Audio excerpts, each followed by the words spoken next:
Welcome to the show. I'm Charlie Brown. This is our CyberShack live show broadcast right across the internet via Facebook and other channels as well. Welcome to the show. Thank you for joining us.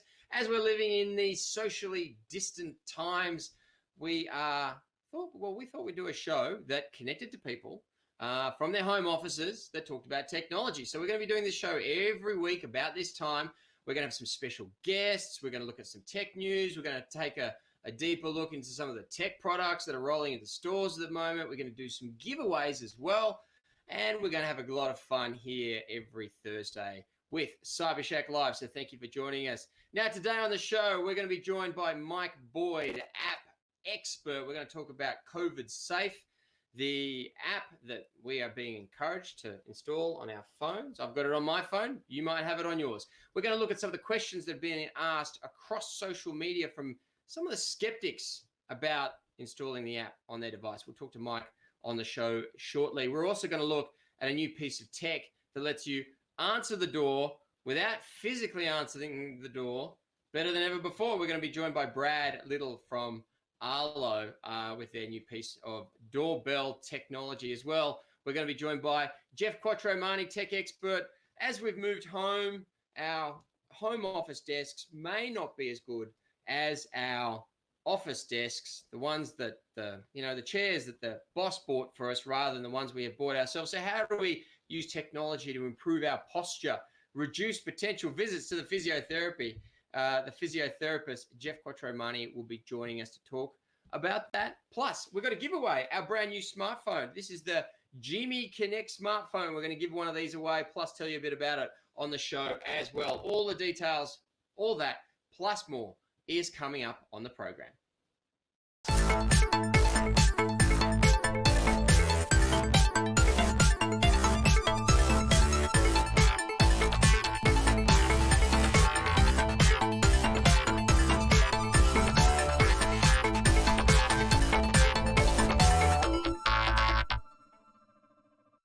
Now in tech news, Google and Facebook, they're working hard to get us to move across from the Zoom meeting system, aren't they? Well, it's taken many of us a number of weeks to get comfortable using Zoom. You might be happy with it and not be planning to change, but this morning, Google came out and said that their meeting video service is going to be free, 100 or up to 100 concurrent video guests at once. And no time limits is going to be a couple of features on that one. They are really working hard to get us to move across from Zoom. Facebook is doing something similar with their service as well. We'd love to hear from you. Are you happy with Zoom? Are you going to stay with Zoom? Or would you move across or consider moving across to another platform? Leave your comments in the comment box on the page. Tell us what you think. Now, also, if you've been enjoying your NBN speeds over the last few weeks, one of the reasons for that could have been because the NBN has been giving to retailers of the NBN a 40% increase in bandwidth at no charge. Now, for me at my house, I've noticed that my speeds have been going up. You might have as well. Maybe they haven't. Maybe they've gone the other way. But NBN this morning announced that for the June and July months, they're going to be extending that offer as well. So hopefully you keep getting those faster speeds in your home as hoped for by not just NBN, but everyone. We all want fast bandwidth.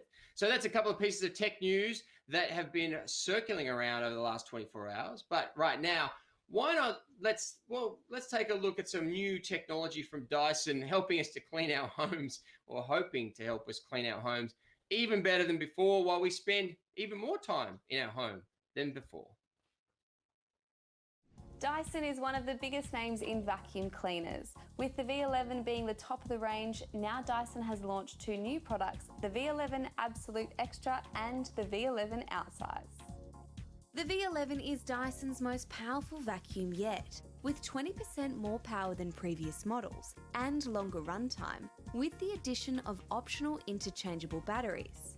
The easy-to-read LCD screen shows information like actual real-time battery life, cleaning mode or self-diagnostics. Simply put, it's the best cord-free vacuum on the market today.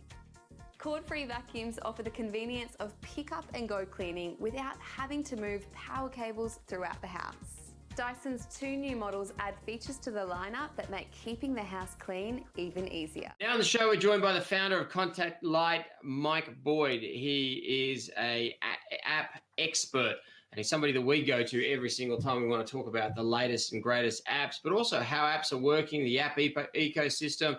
He joins us today. Welcome, Mike. Morning, Charlie. How are you?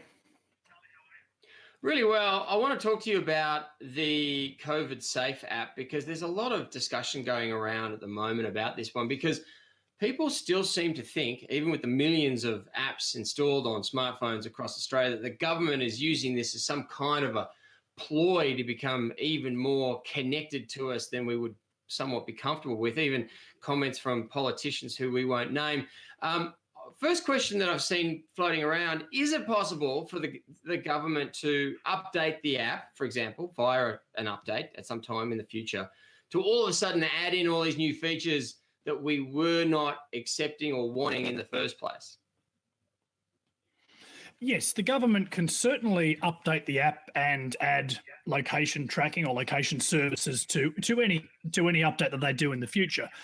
The really key thing to this is that they cannot enable that feature without our express permission. So they can certainly put those features into the app, but it will still be up to us as individuals to accept or deny that feature to be enabled on the app when we have it running. So there's also this question of, I got asked the other day on Twitter, if the app is that good and this idea of the app is so good, why aren't other countries doing it? I know Singapore did it. Is this app actually developed by us, or did we license or borrow the source code, for example, from somewhere else? Where did it all come from? So yes, the Singaporean government and their Ministry of Health were very, very pioneering and very early to sort of develop this idea of tracing via two mobile devices and using Bluetooth to connect between the two devices. The Australian app COVIDSafe was developed here domestically there was a consortium of companies that have been working for the last couple of weeks to build the app. However, the app here in Australia is built on the Singaporean code base. I haven't seen the official release of that code base, but I've certainly seen some snippets from the Android app that clearly indicate that there are traces of the Singaporean source code in the app as we know it today. The interesting thing as well that's being asked is why pick a version of Android especially, but iOS too. iOS is version 10, Android is version 6. Why pick a version that close or even that far and not allow apps to run on systems or phones that run those systems that are older than that? Why do app developers pick a software version and say beyond that, more installation of the app? Look. The easiest analogy I can draw is it's like trying to fit a larger engine to a car. At some point, if you want the extra horsepower in the car, you're going to have to update the chassis, the wheels, the gearbox, and the brakes, and so forth. And it's exactly the same with our devices. As the hardware becomes more sophisticated, then the software, the operating systems, and also the apps that we build also need to kind of grow with that capability. And as a result, you then tend to have a breaking point that says anything backwards of that particular point. So as you say, Android 6 and iOS 10 in the case of COVIDSafe, that's the backwards compatibility blocking point, if you like. Now, the flip side of that is that more than 3/4 of every Apple device, iPad and iPhone here in Australia is running the latest version of iOS, the 13.3, I think it is. On Android, I think 2/3 of devices are running the latest or the second to latest generation of the software. So it's the point about that backwards compatibility really is what we would call an edge case. It's for the smaller percentages of the marketplace that might be those versions of those devices running on those versions of the software that might be running on hardware that might not be as sophisticated as the latest and greatest. It is interesting though as well because you look at some smartphones. I got one. This is the G-mee Connect. This is our smartphone. It's running Android Go. Yep. And it's running the app completely comfortably. Like I've had it on for about 24 hours, and when you go in and look at the battery, the results of the battery consumption, we've used, well, this device has used about 22 days of the app. Actually, it's not a lot of battery power that the app is using on some devices, but I'm hearing on other devices it's more. Well, again, it comes down to the level of resources that are built into the hardware itself. You know, the COVIDSafe app really doesn't do a lot of things. As I said, it's not accessing your GPS antenna. It's not accessing the mobile data antenna. It's only accessing the Bluetooth capabilities in the phone, and then obviously just doing that pinging, if you like, or that recording of other devices running the same app that come into range. So Bluetooth connectivity actually isn't as big a drain on battery as it used to be. Bluetooth, like all bits of hardware, has evolved, and as a result, on you know, if you've got a piece of hardware that's got, you know, a good Bluetooth antenna on it, it will be a lot more efficient today with its battery consumption than it would have been, you know, 2 or 3 years ago. Quick question to finish off. Google and Apple obviously are doing some work with their operating systems. How will that affect the COVIDSafe app that we have on our phones today, if at all? Look, it really will depend on what the government chooses to do in terms of how they adopt and enhance the app as it goes forward. The Apple Google solution is twofold. Remember, the first will be, which we expect to be in the next week or two, will be a set of APIs, so tools and systems that developers can use to do COVID tracing in a slightly different way to what COVIDSafe does. And I think that's going to be a very, very good thing, because we then get to the point where we'll be able to build COVID-19 tracing into other third-party apps, which is a whole other discussion, but I think it's really important. The second part of the Apple Google solution is that, you know, come updates to iOS, which the next version of iOS is typically due in sort of September, COVID tracing will be built into the actual operating system itself. So rather than it being a distinct application running on your piece of hardware, it will be built into the operating system. And again, there will be permissions to turn it on, turn it off, and whatever ways that Apple and Google build it into their operating systems will shift it from being this, shift the COVID tracing from being something that we have to enable and download to it just being built into the operating system. And as a result, the adoption of that will go from probably in the, you know, low double digits to, you know, north of 50% in a very, very short space of time. Fantastic. Just got to build it in the operating system, then everyone's going to accept it without thinking about it. Mike Boyd, founder of Contact Light, thank you for joining us today, mate. Good to have a chat about these apps. We'll speak to you again soon to get more details about the app world that we all engage with on our smartphones.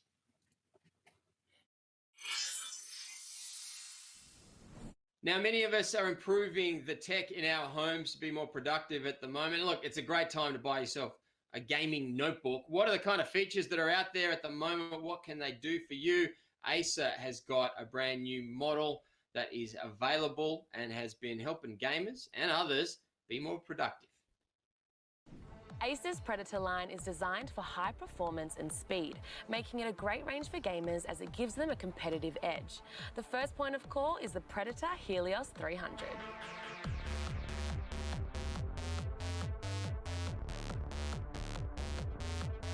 The Acer Predator PH315-52 is a 15-inch gaming laptop with the power to run today's demanding gaming titles. The laptop's battery life will give you around 6 hours of usage, but it's worth noting that when you kick it into high gear for your gaming, you might chew through it a little quicker. Well, with all of us in our homes at the moment, social distancing, one of the cool pieces of technology that's worth a look at the moment is the Arlo wired doorbell. Now, technology that helps us answer the door without actually answering the door has been around for a little while now, but this is a pretty cool piece of kit. This is it here, the wired doorbell. And I thought we'd have a chat to Brad Little. He's the managing director of Arlo Asia Pacific. How are you, Brad? Great, Charlie. How are you? Look, really well. And I guess any technology that helps us answer the door without actually answering the door, especially at the moment, keeping our social distancing, is worth a look.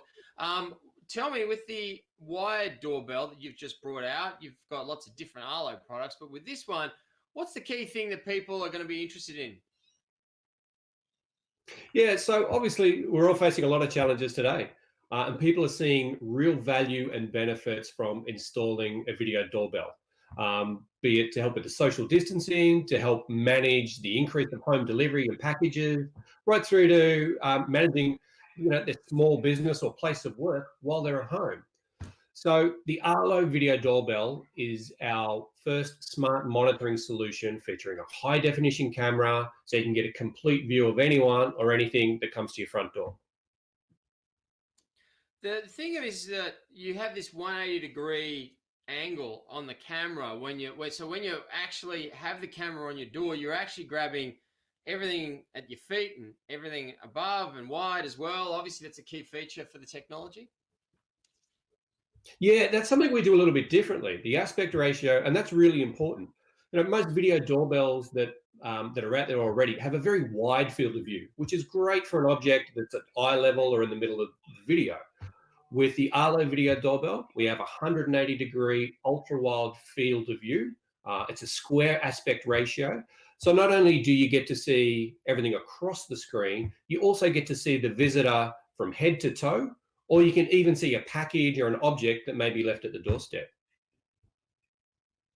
I understand for anyone that's already got a doorbell, this technology uses the current infrastructure of the doorbell cable. Explain how all that works. Yeah, so this is a wired solution. So if you have an existing wired doorbell, changing that over can be, in most cases, a pretty simple process. If you don't have an existing doorbell, you may need to speak to your retailer or service provider about an installation service. But in most cases, for those that have an existing doorbell, the setup is pretty quick and simple, and only takes 10 to 15 minutes. The other thing that is interesting with these kinds of technologies is you get the hardware and you put it in, but I see that companies like you, and others as well, but especially you guys, you're adding new software enhancement features through the lifestyle of the product, new things that weren't potentially there available at launch. Now, I'm not saying this isn't available now, but things such as facial scanning, for example, so the technology can see people and recognize people who have come back a few times, for example, like your regular courier guy. Are we seeing that kind of technology in this? Yeah, software and the functionality continues to improve.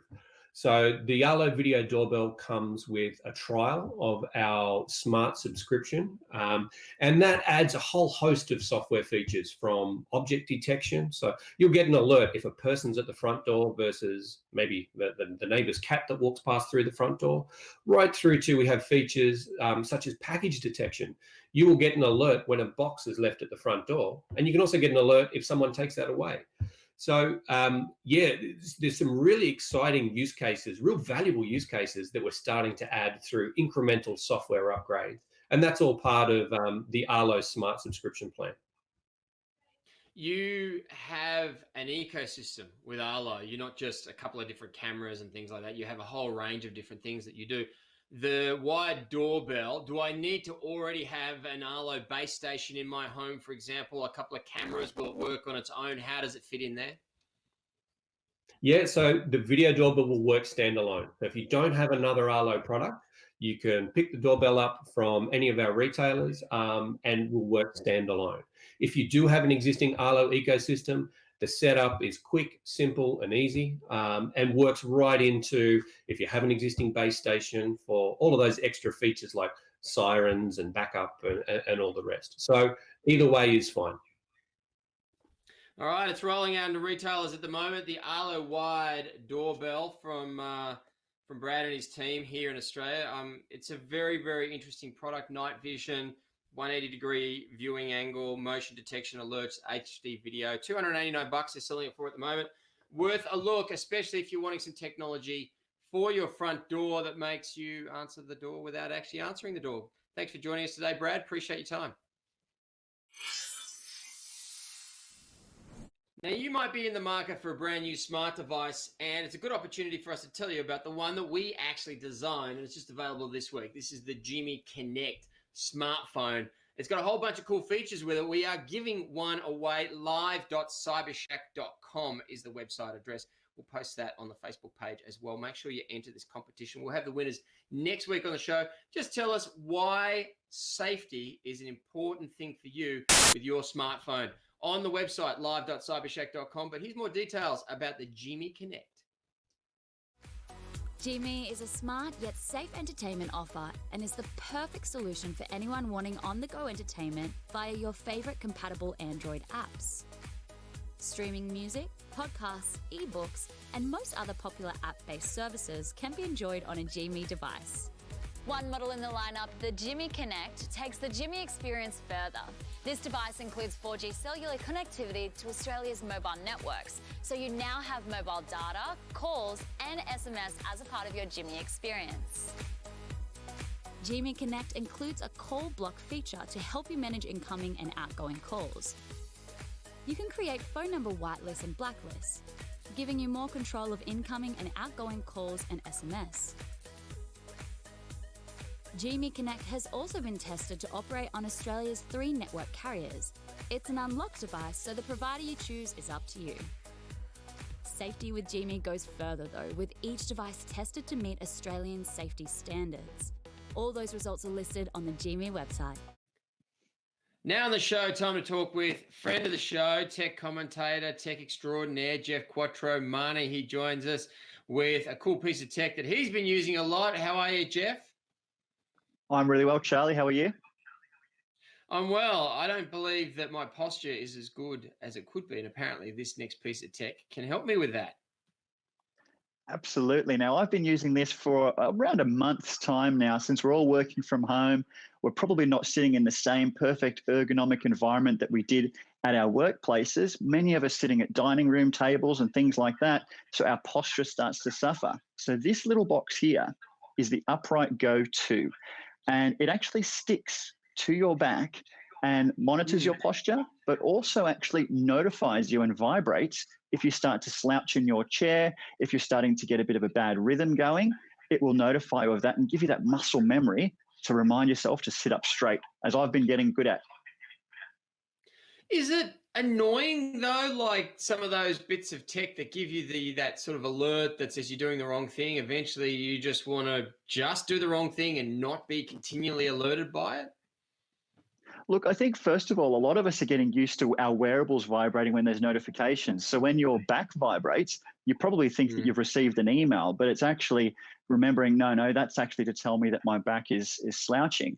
So in training mode, it will do that. It will actually remind you every single time you do slouch. If you put it just into monitor mode, which is where you've probably got a bit of a rhythm and you feel like you understand when you are slouching, then you don't get the vibrates anymore. So you can just leave it so that at the end of the day, you look at your smartphone and see how you were from a posture point of view. Otherwise, I leave it in training mode, and I actually enjoy that reminder when I go to bend down, or if I'm in the kitchen, that actually I'm really hunched over, and it's a good call out to say, hey, straighten up and bend down if you need to. Yeah, you mentioned, and look, it's anything that helps you with improvement of your lumbar support, no doubt, is a good thing to look into. You did mention that at the start that it sticks to your back. Now, how does it do that? Like, does it stick to the skin? Because I'd imagine some from a sort of more Mediterranean variety would find that a little bit painful once they rip it off. How do we connect it? Look, I was worried about that as well. And the adhesive on the back is quite interesting, that it is reusable in that I can put it onto my back, remove it actually without pulling hairs from the way it does work. It also manages to stay on even through a workout. So I've been doing some at-home workouts, bouncing around a bit, having a bit of a sweat going. It doesn't fall off, which has been quite surprising. But then at the end of the day, I take it off, I put it back in its charging case because I don't need to wear it to bed. And then when I wake up, the stick is still good enough for about 2 to 3 days before you start to notice it's losing its grip. Very, very clever. So how much do these cost, and how long have you been wearing it for? And also, how long did it actually take you to sort of gel with the technology? So getting up and started, it's less than $150 for the actual product itself. It does come with the charging case that it lives in. Realistically, at nighttime is the best time to put it in there. And for me, to get started was the first day, getting the app installed, configuring it to sit on the right spot in your back so it works properly. And then that first week was really interesting because you are getting those constant reminders that you are slouching and you do need to fix your posture. By that second week, you are receiving a lot less vibrations because you're conscious of it. You've got this muscle memory that reminds you that what you're doing is about to be incorrect, or when you do need to pick up something that you could be doing it differently. And especially when I'm in the kitchen, I think that's when I'm noticing a lot. And when I'm sitting on teleconference calls or Zoom meetings, as we all seem to be joining, sometimes you start to put your hands up and you're holding your chin. You're actually dropping your head. And straight away you get that reminder to say, hang on, pull back. And you actually present better because you're sitting upright, but you're also much more conscious of your actual posture as well. So it's about the cost of 2 hours at the physio, one of these things. I tell you, it's a lot less painful than the state that you're going to be in if you have to go to the physio. $150 for this cool piece of tech. Where do we get it, Geoff? And are they available now? Available now. I've seen them at Harvey Norman and other retailers already, and also online. If you can't get out to a shop, they will deliver to your door. And you're right, a lot less cheaper than a physio, but it's just like having your mum at home when she used to say to sit up straight when you were sitting down at the table.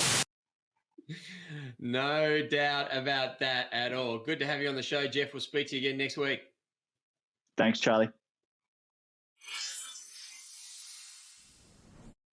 Thanks for joining us today. Don't forget, G-mee Connect, the safest smart device. We developed this one ourselves, live.cybershack.com. Enter the website for that.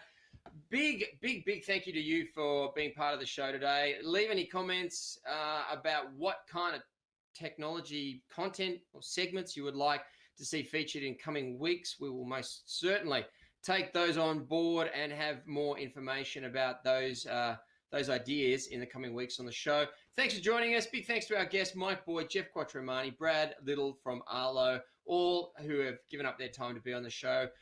We will catch you next week for more of CyberShack Live right here from our home office.